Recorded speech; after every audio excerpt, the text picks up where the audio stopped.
Well, I'm a bit of a cheapskate, and I think the whole thing about gardening is that it's all about recycling. It's good for the soul. I just think it really is good for the soul.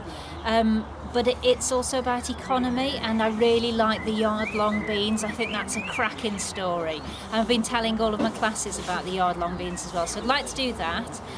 The doody, great name. I'd like to grow some doodies. Well, I'll have a go at anything really, but I don't have a greenhouse or a polytunnel, so it needs to be stuff that can grow outside. Well, I am hoping to grow some sweet potatoes, so I know now not to use the supermarket ones, to use this, is it O. Henry or Henry O, one of those? The lemongrass, the baby melon, what was it, mouse melon, and some fenugreek. Well, the one thing that sticks in my mind is the shark's fin melon. I'm going to definitely have a go at growing that, because I can remember seeing a film called Grow Your Own, where a Vietnamese man grew that on the film, and that's what I'm going to try and do. It's definitely some of the Southeast Asian herbs that's particularly interests me, things like the Vietnamese mustard, and so I'd love to have a go at some of those. And the mouse melons, they sound fantastic and quite versatile, so I'm definitely giving those a go. Well, I'm very interested in trying the shark fin melon because my other half, he's from Beijing, and his mother has always said that they take over your garden if you don't control them. So I'd like to try them just for having sort of a shark fin texture in some soup. Apparently they don't taste it very much, but I'd really like to try them. And the doody, I'd like to try some of those, and different types of fenugreek. And the amaranth, I'm really interested in trying those and seeing how they grow outside as opposed to putting them in under glass or in a polytunnel.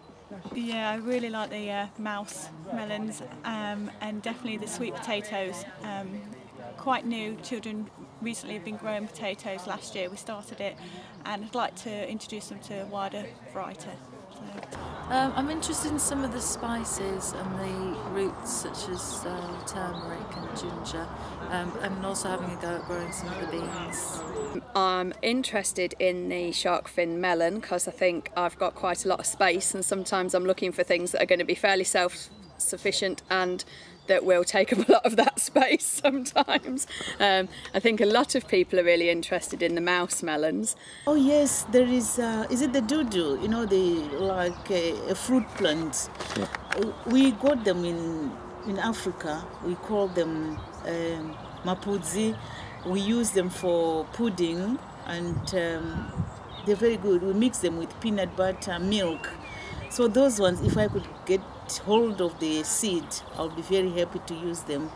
And also the, you know, like the curry thing, it's a root plant as well.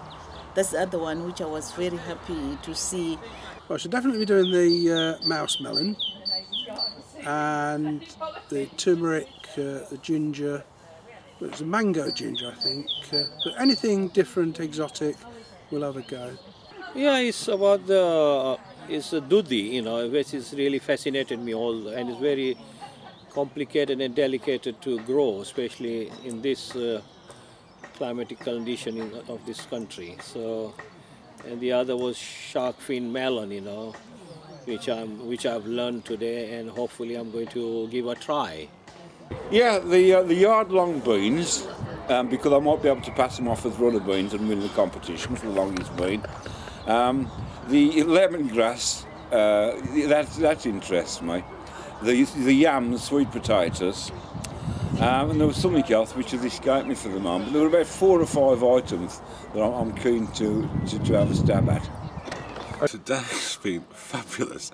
I'm slightly breathless at the possibility of 200 different plants to try, and I would like to try most of them. I'm particularly excited by crops that relate to Caribbean and African cuisine. I'd certainly like to try them. I was very fascinated by the water chestnuts as being something I'd like to try also, and I could see quite a few crops there that I think are particularly good in working with children. I've got a couple of schools signed up under the Master Gardener programme, and I think they would appreciate yard-long beans, and there just seems so much to choose from, and I would really like to give it a go.